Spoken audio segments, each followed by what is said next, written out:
Uh,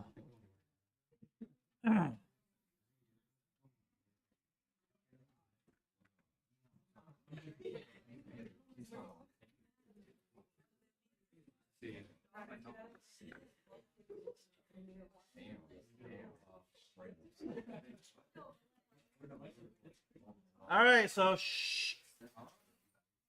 for those of people not here today, there's a lot of people not here. There's a lot.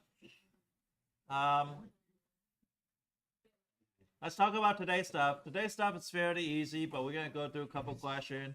We're gonna show you how to sketch graph. This part is gonna be kind of important.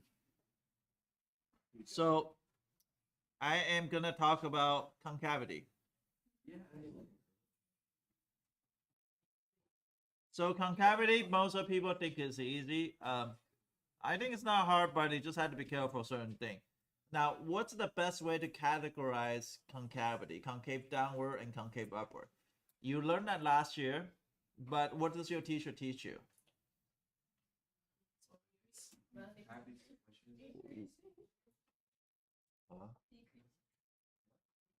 How is that decreasing? How is that decreasing? This is increasing, this is decreasing. This what? Okay. Who's that, Ollie? Okay. Okay.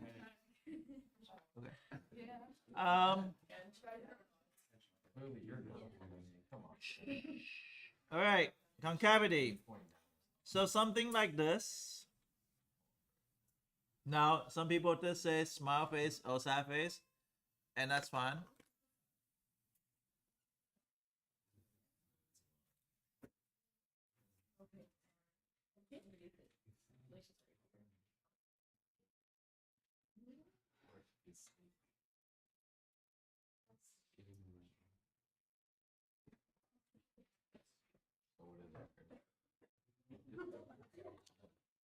Now, the way to actually understand what is concavity is actually look at a tangent line. Imagine that if I look at tangent line, if I draw a tangent line based on this particular point, guys, this tangent line is above. If it's above, so let's just say this is a tangent line, this tangent line is above. If this point, the tangent line is above.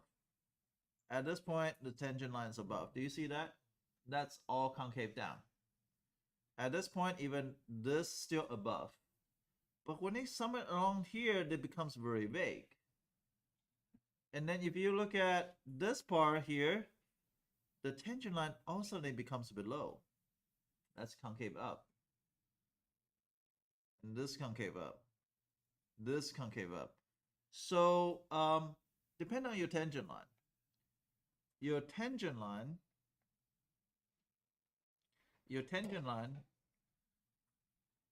is above the curve, is concave down. Your tangent line is below the curve, is concave up. Now, what happened to the point here? It's kind of vague. You don't know if this line is above or below. This is more likely the region to be a inflection point. Inflection point is where the concavity changes, when changing from up to down or down to up. So that is the point that you draw a tangent line, it's going to be directly on the line. And you're like, oh, I don't know if that's concave up or down. Okay? Now we're going to go to second derivative. Today we're learning about second derivative. If second derivative is greater than 0, it's concave up. If a second derivative is less than 0, it's concave down.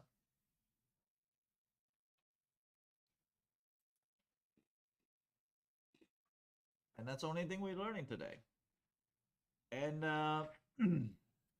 possible inflection point. I call it possible because you have to do number line test. So possible inflection point is when double prime of x equal to 0 or f double prime of x equal to undefined. Kind of like critical number, but it's the second derivative. Usually you need to result into number line tests.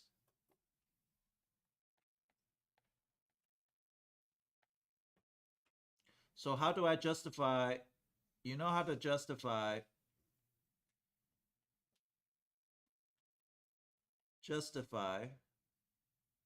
inflection point? Basically is concavity change from positive to negative or negative to positive at C, comma, at x equal to C, then C, comma, f of C is the inflection point. So if they change in sign, if I want to justify maximum, I says f prime of x changing from positive to negative. If I want to justify minimum, I says f prime of x changing from negative to positive. If I want to change, if I want to justify the inflection point, you're gonna say it's concavity changing from positive to negative or negative to positive. Doesn't matter which way, long as they have a sign change.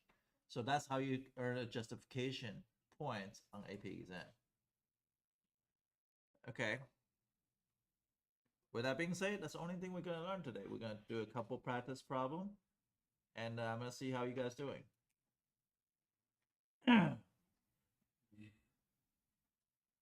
F of x is equal to 6 over x squared plus 3.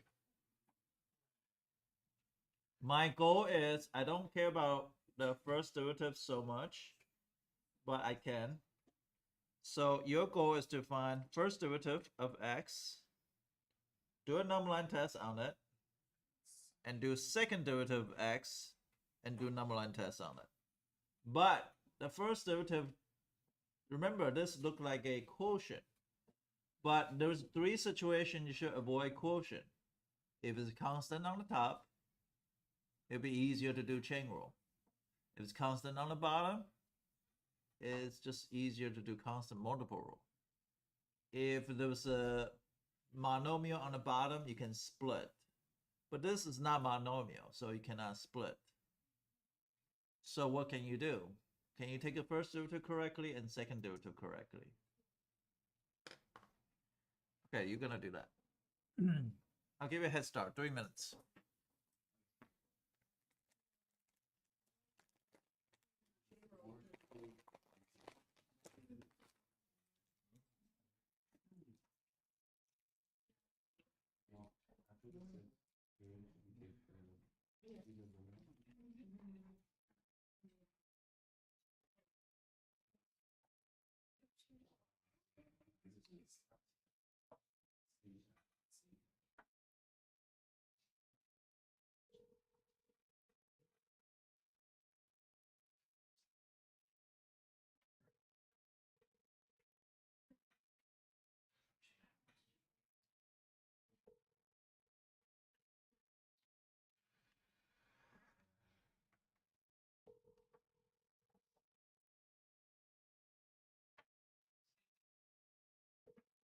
You're calling.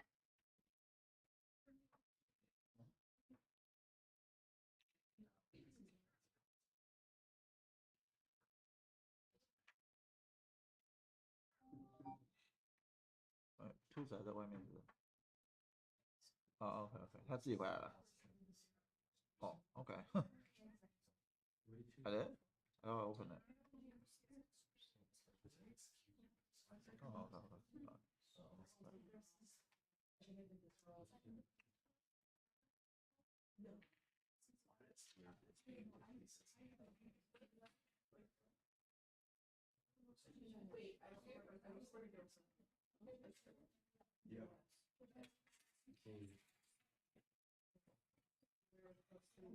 Hell no.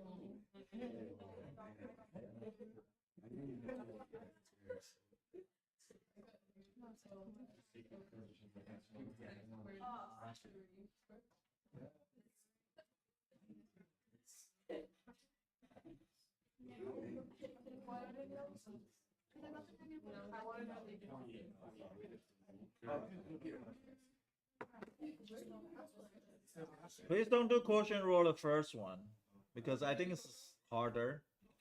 You could avoid quotient rule by doing chain rule, but that's me.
So how many of you guys did quotient rule on the first derivative?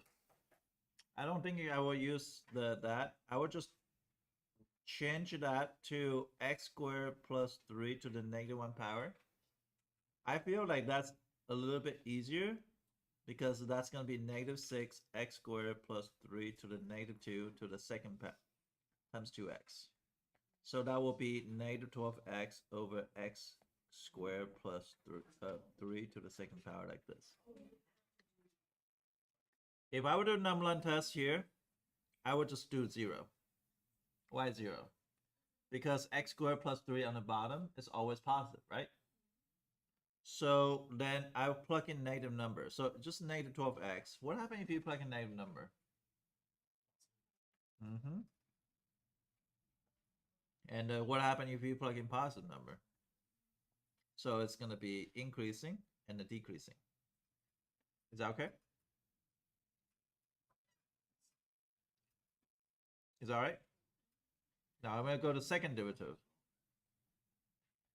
Imagine if I take a second derivative, but I'm going to use quotient rule because the top is not constant, so I'm going to do quotient rule. You can use product rule. I probably prefer use quotient rule here. So it would be low D high, I think, minus high D low, which is 2 times x squared plus 3 to the 1 times 2x, all over x squared plus 3 to the second power. Is that okay? I'm going to factor x squared plus 3 on the top. You guys should be... Oh, yes, 4. You're right. Isn't the x squared plus 3 in the numerator x squared plus 3 squared?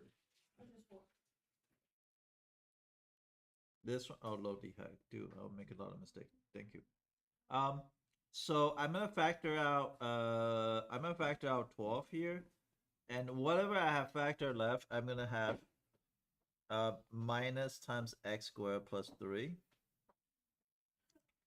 And if I factor out 12, that becomes plus 4x, I believe, over x squared plus 3 to the 4th power. I think this is 4x squared. So that's equal to 12 times x squared plus 3. And this one is going to be 3x squared minus 3 all over x squared plus 3 to the 4th. Which is, I know I can simplify this. I can even factor out, so it'd be 36 times x squared minus 1. You don't have to, but this end up to be like this. If I do my math right, this end up to be like this.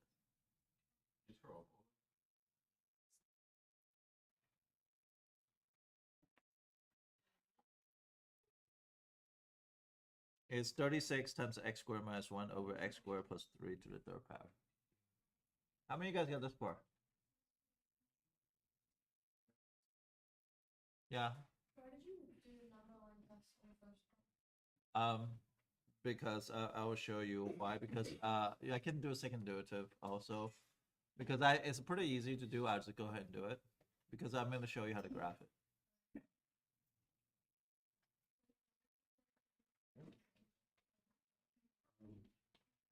Why didn't you use quotient for this type of equation? Because the first one has a constant on the top. So I can just move to the top and just do a constant multiple rule. The second one is there's an x on the top. So that becomes I have to use quotient. You can use product, you should get the same answer. If you do your math right. When sometimes the quotient, I just write it through quotient rule. I think my life's easier without even bother to flip. First one I think it's easier to flip, but second one I don't think it's easier to flip. I think this is it. This is the correct answer. Alright, so I'm gonna do this. I'm gonna do -1 to 1. Now why do I not do square root 3? Because square root 3 is an imaginary number, it's I square root 3. So there's no point in doing that. So it's -infinity, infinity. Now, do I need to do x squared plus 3 to the third power? Technically, I don't need to do it. Because you got something squared plus 3. So it's all positive. The positive doesn't contribute to sign change. But that's okay, I'll do it just for you. X squared minus 1. And I'll put a 36 in the front. 36 doesn't really matter because it's a positive. Again, this one's going to be positive. This one's negative. This is positive. So it's positive, negative, positive, right? So it's going to be up, down, up.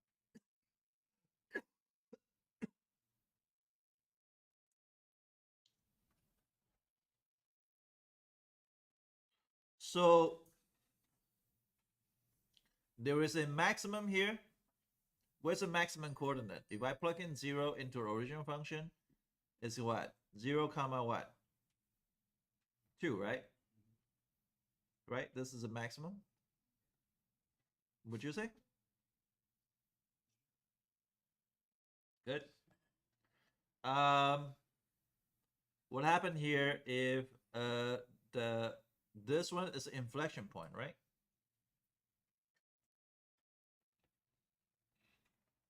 This one's the inflection point. Would you say? Is that okay? So what happened if you plug in 1? So it'd be 1 comma what? No. 3/2. Who says 3/2? Good job. -1 is also 3/2. So those are the inflection points. I plug in original function. I plug in 1 into here. Because 1 and -1 doesn't matter. Function. So I am gonna plug in those 3 points here. This 3 point is gonna be at here. It's gonna be 2. And -1 is gonna be like 3/2. Is that okay? So this is 1, this is 2, and this is -1, this is 1. So this is the point. The maximum, I'm gonna put a side face here. That's a maximum. Is that okay? The inflection point, I'm gonna put a cross. And I know it's increasing, decreasing. Also, there's something else you need to know. Do you guys know horizontal asymptote of this function is? Horizontal asymptote. What is the horizontal asymptote of this case? 0. Good. So then you can graph in the zeros. Now, the function is going to be increasing. I'm going to draw a dotted line like this. That's just going to go up and come back down. Now, I'm going to pay attention to concavity now. I draw a dotted line to tell me increasing or decreasing. But then I'm going to actually draw the graph. Then the graph's going to be like something like this. Concave up, concave down, and concave up. And guess what? That's the actual function look like if you graph it. If you don't believe me, put on decimals.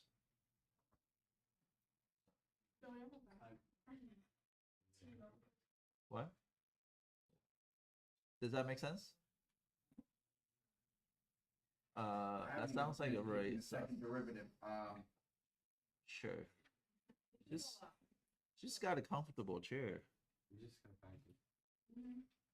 Huh? We just have to find it. Yeah, we're gonna give you one. We're gonna give you an easy one.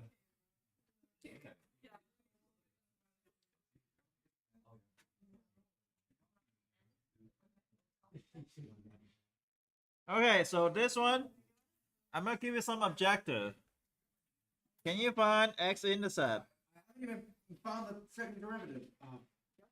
I just find it for you. I want you to find x-intercept. I want you to find f prime of x and number line tests.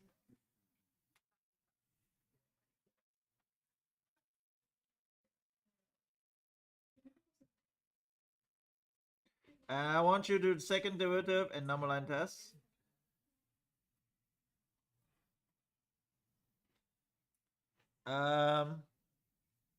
You want to see increasing versus decreasing, and you want to find minimum and the maximum, and you want to find concave up versus concave down, and those inflection points. We're gonna find all the things. So how do I find x-intercept? Okay, so how do I find it? Can you tell me what's the x-intercept? You can.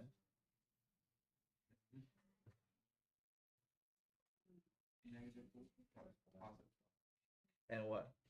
4 and what? 0. Yeah. So original function can tell me a lot of information, right? Original information, you can factor out x cubed and then x minus 4, right? So x equal to 0, x equal to 4, right? So it'd be 0, 0, 4, comma 0. What do? We gotta check x-intercept. What do I do next? Find a prime. Can you find a prime for me? And do a number line test. Can you find double prime? Find number line test. And tell me which regions increasing, which regions decreasing, where's maximum and min, and where's concave up and down, and where's the inflection point. I need a coordinate for the inflection point and maximum minimum.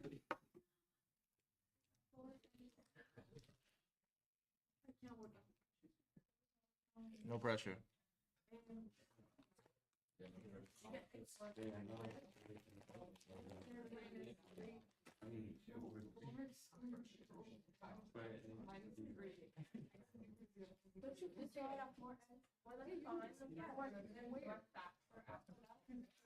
No, yeah, you do. You need to do critical point first and number line test.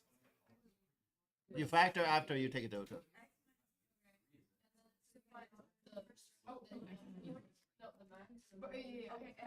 You look at the number line. 0.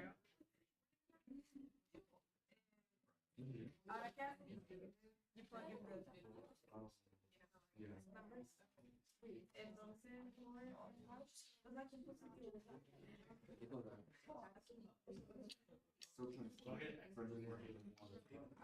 oh my God. 4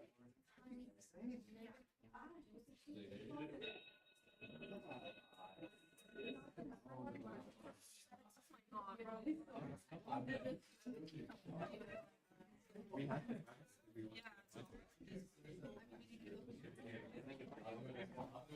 I'll make a video.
I'll get that back.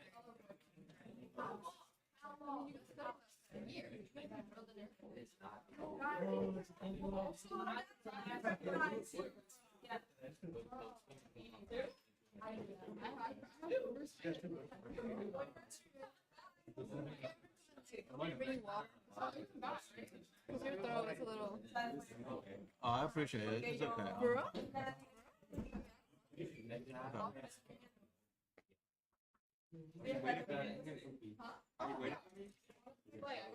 No, I thought you were my biggest hater. Okay, so I guess I'll have to watch the video one more time. It's only 5 minutes. Watch it the last 3 minutes. Oh, okay. Oh yeah. Alright, so I'll see you next week, okay? Okay. Fine.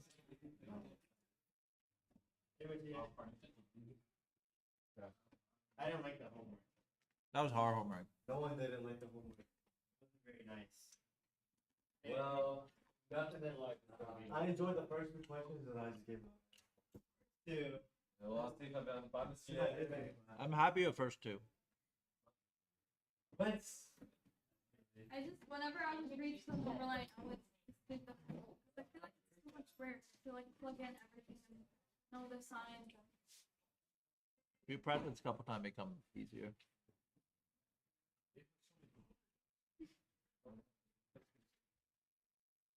My son likes cherry. I don't know why. It tastes so bland.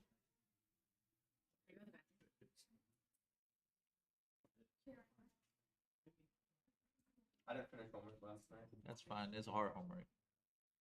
Very difficult. I got like questions. 7's fine. 7's good. A lot of people didn't give it a 6. Give it a 7. I got 3, 5. That's as far as I got. And that's like 5, because I think 2 messed me up as well. I had nowhere to go from 2. I think that's like a 2-day homework. That was bad. That was really bad.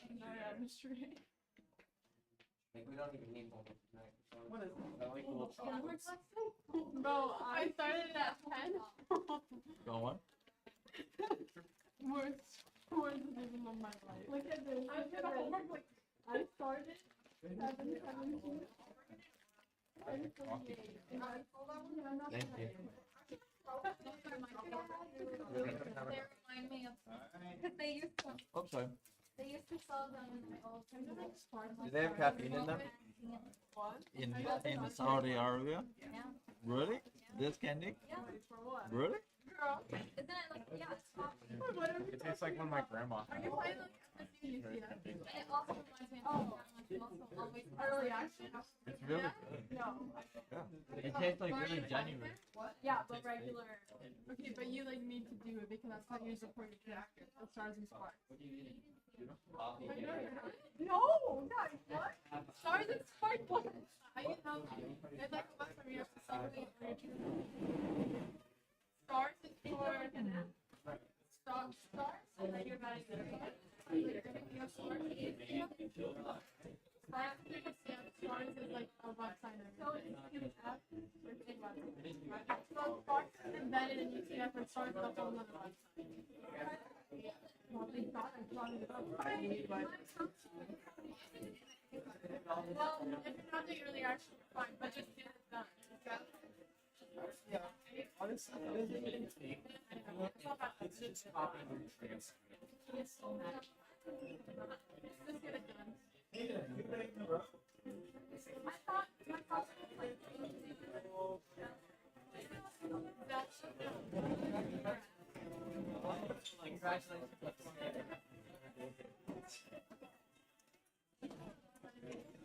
Yeah, see, we got some 6 and then.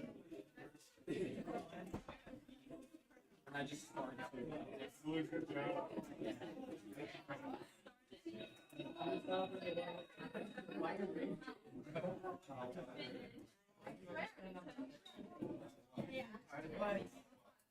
didn't do question.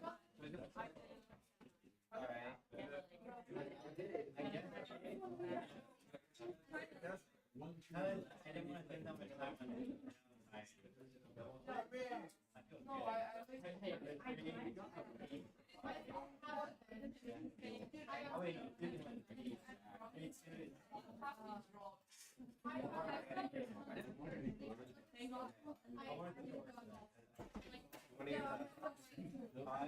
That just broke my leg.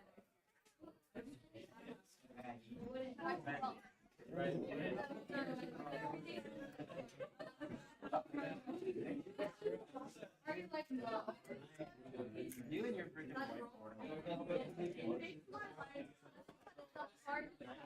It wouldn't be an issue if you did harder than it was.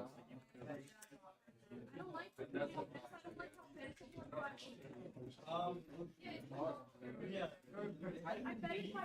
I thought it was until I got to the I don't have to do it.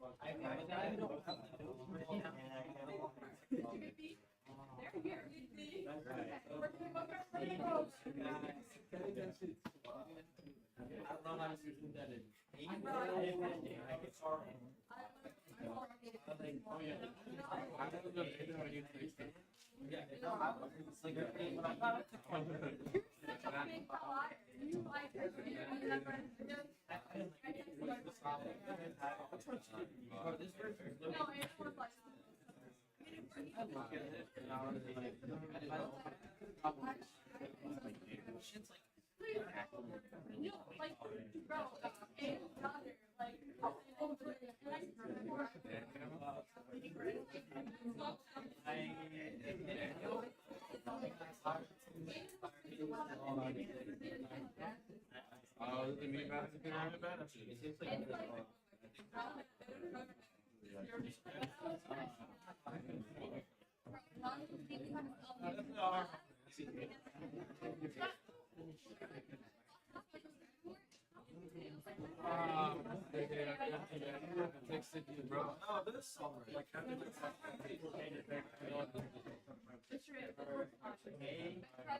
I got first lesson.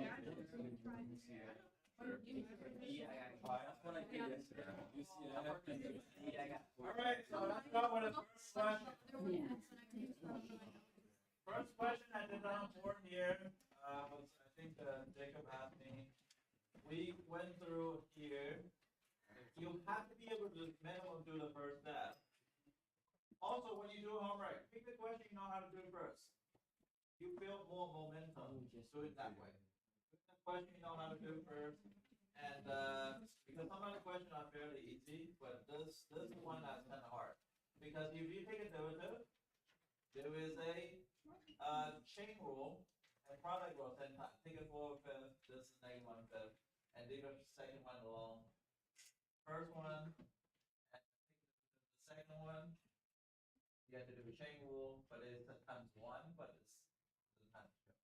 Now here's the difficult part of algebra, is factor out the circle one, which is negative 1/5 and negative 4/5. So you factor it out. I also factor out 1/4, 1/5. I'll get 4 times x plus 1 plus 1 times x minus 3. I don't know if anybody got that far. Factor up and then put up the 5x plus 1 and you get this. Now here's number one tricky part is this. Always pay attention to the squares or even powers. If you see here, this is a fifth root. Imagine if you fifth root of something. If you fifth root of something, that can be positive or negative. Okay, that can be positive or negative. Now, imagine like this, right? If you have a hard time understanding that, imagine that if you have cube root of negative 8. This one's negative, right? Negative 2. But what happens in this 4 is you're going to have to do it to the 4th power. Then always end up to be positive. So the whole thing is going to be positive. Then this is negative, negative, positive, positive, and then you want to find out this increasing, this decreasing. And that's that. Second one is really hard on trick. That's why I give you the first test, but I had to deal with those 2x, those are one that you had to plus 2m pi. And then, so if I take a derivative, that's going to give you 1 plus 2 sine of 2x. And moving 1 over and divided by 2, and this is actually 2x, 2x. But 2x equal to 7 pi over 6. So you need to divide by 2 on both sides. That's how you get 4 pi, 7 pi over 12 plus n pi. 11 pi over 12 plus n pi. Now why is n pi? Because you got 2n pi divided by 2 as well. So you get n pi. Now in this case, because the range is from negative pi to pi, your n has to be negative or positive. If it's positive, it's going to be 7 pi over 12, 11 pi over 12. It's negative, it's going to be negative 5 pi over 12 and negative pi over 12. Now you got 4 critical points between negative pi and pi. Now I have to plug in all of the value there. Unfortunately, there's no easy way out. I plug in some values that I say, I'll plug in that says, in this case, I plug in negative pi over 12. But if I plug in negative pi over 2, so 2 cancel out, sine of negative pi is 0, that ends up to be positive. The first one's pretty easy. It's not a problem. It's Miranda. Okay, so it's going to be 2x, right? Is equal to 7 pi over 6 plus 2m pi, right? X is equal to 7 pi over 12 plus m pi, right? Now n can be negative 1. So it'll be 7 pi over 12 minus pi, which is equal to negative 5 pi over. Yeah, n can be negative number. N can be number depends on the restriction. The restriction is going from negative 5 to positive 5. You plugged into just sine 2x. I plug in 1 plus 2 sine 2x. Now this is the positive. Now I'm going to plug in another value between here. It's negative pi over 6. So if I plug in negative pi over 6, I'm going to get negative. Now from here to here, I plug in 0, positive. And from here to here, that was the hardest one, is 3 pi over 4. So it'll be 1 plus 2 sine 2 times 3 pi over 4. And so on. And this one ended up being negative 1. So 1 plus 2 times negative 1 equals negative 1. So it ended up just being negative. And here I was just plugging pi because pi is really close to 0. So pi here is going to be 1. So end up I get positive, negative, positive, negative, positive. Yes. This is sine graph. Maybe like my one value based on that. Like self-funded negative sine. Golf, I really got good. You can. But I must say this though. AP exam number line test usually never get to sign. I'm pushing you guys further. So for example, this worksheet is done by another teacher. And I will just tell you, like, you might think I'm hard, but this teacher's worksheet is every worksheet like this. Every single worksheet like this. Every homework is like this. So there are some teachers push you even further. I push you where the medium high, not even highest one. This teacher probably push you to the highest one that he can possibly push. So I would want to show you like this thing, but you guys handle it well because you guys do the first 2 questions, first 3 questions, first 4 questions. It's fine. It's not a big deal for me. I think next time pick the question you know how to do first, build momentum on those questions, and then go into do all the difficult questions before you get like frustrated. First one, you're like, oh, it's life sucks. Mr. Gates sucks. He can kiss my ass. Yeah, I understand that. But do the one you know how to do. It's not too fast. And you build momentum. You build your tolerance to a harder question, harder question, harder question.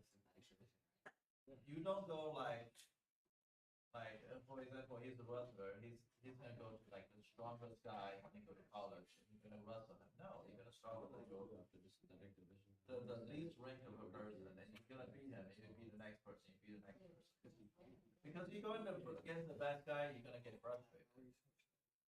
If you're frustrated, it doesn't help you. You see what I'm saying? You want to build confidence beating the easy guys. I don't know.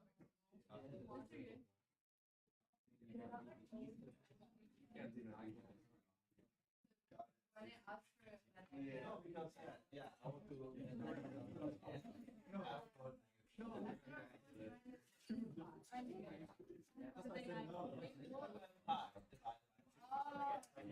Max, please. Max, please. Wait, is University of Alabama? Yeah, you do have to do number line test to see increase and decrease. I'll show you the rest of the answer. I didn't want to go through them all, but I thought some of those questions are really, really good.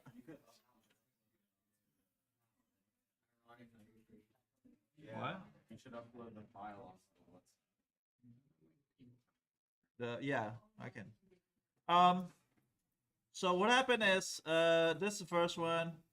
The answer is D. Second one is A. But it turns out that yeah, you don't need a really you don't really need to do a number line test in here because you can look at a choice and figure out the right choice. Technically, you're supposed to do a number line to tell you that when it's increasing, when it's decreasing. This one, I would do product rule. By the end, I will get 1 plus x squared, 4 minus x squared. This one is an easy one, I believe. And the answer to this one is C. This one's also, I think, is an easy one. I like number 4. I like number 4 is because the main idea of this is student need to understand. I've seen this question on AP exam, by the way. This doesn't look hard. Then this one is actual AP exam questions. They get it from like the actual exam. It turns out 1 plus g squared of x, that's always positive. Does that make sense? Because g squared of x, if g of x is something, but square is always positive. Positive plus 1, let's say it's 2 squared is 4, 4 plus 1 is 5. It's always positive. Doesn't matter what number you plug in. You can plug in -5. -5 squared is positive 25. 25 plus 1 is positive. So it's not necessary to do a number line test on this particular part. It's only need to do a number line test on this part. And that one, this question is on AP exam. So this one's very reasonable for everybody in this room. So this one's not hard. The first two, yeah, they're hard. These two are not that bad. Number 5, a lot of people ask that. When somebody asked that yesterday, I fall asleep and I didn't answer the question. I see it and I was like, my battery's done, so I just turn off. For number 5, you do synthetic division or long division. Emily did long division, but I don't think you did it right. Did you? Oh, you did it right. Okay, you got a 0. Okay, the long division. Okay, so then you're gonna test the endpoint. You're gonna plug in 0. You're gonna plug in 5 or 2, and you're gonna plug in infinite. Infinite is gonna go infinity because your function is x squared minus 5x minus 1. So that function is gonna keep on going up. There is no maximum here. And so that's that. So answer is B in this particular case. Now I just straight jump to the last question. At least this is the answer, so that way you can see it. But the order derivative for 6, I know they skip 7 and 8, and I don't have the 7 and 8 answer here. But this is just auto sign. You had to understand transformation. You understand how this graph changes. Anyway, this is the answers.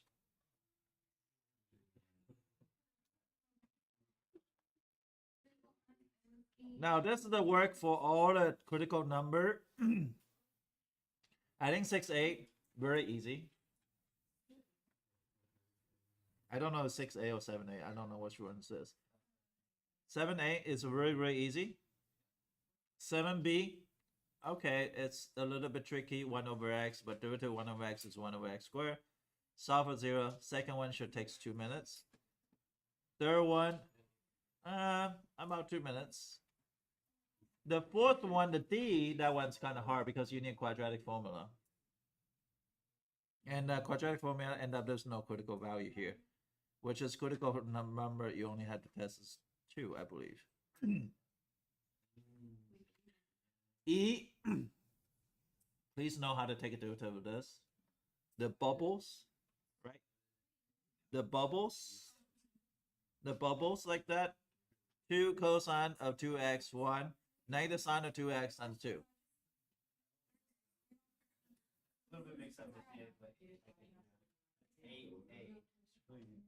Yeah, the number and solution is different. F is gonna be 2 sine of x cosine of x plus cosine of x. And if you factor out cosine of x, actually this question is a beautiful question, by the way. I love that question. Is it because it tests you a lot of tricks? It tests a lot of things. Now this one's kind of hard.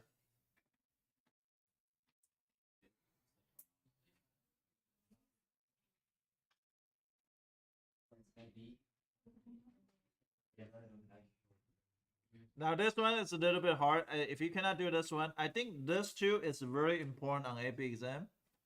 I think this one's on AP exam, this one's on AP exam, this one on AP exam. The other two I don't think is reasonable. I don't think AP exam will ever ask you quadratic formula. I don't think they will do that. I mean they might, but I haven't seen it for the last 20 years, so I don't know. They might change. They only change to the easier, they don't change it harder, so I don't think quadratic formula will ever have to need it to be done.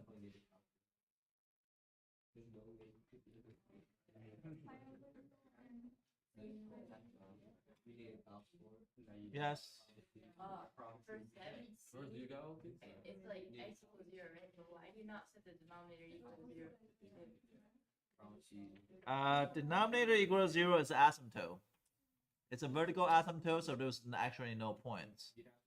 You still have to, because the question is asking critical number, right?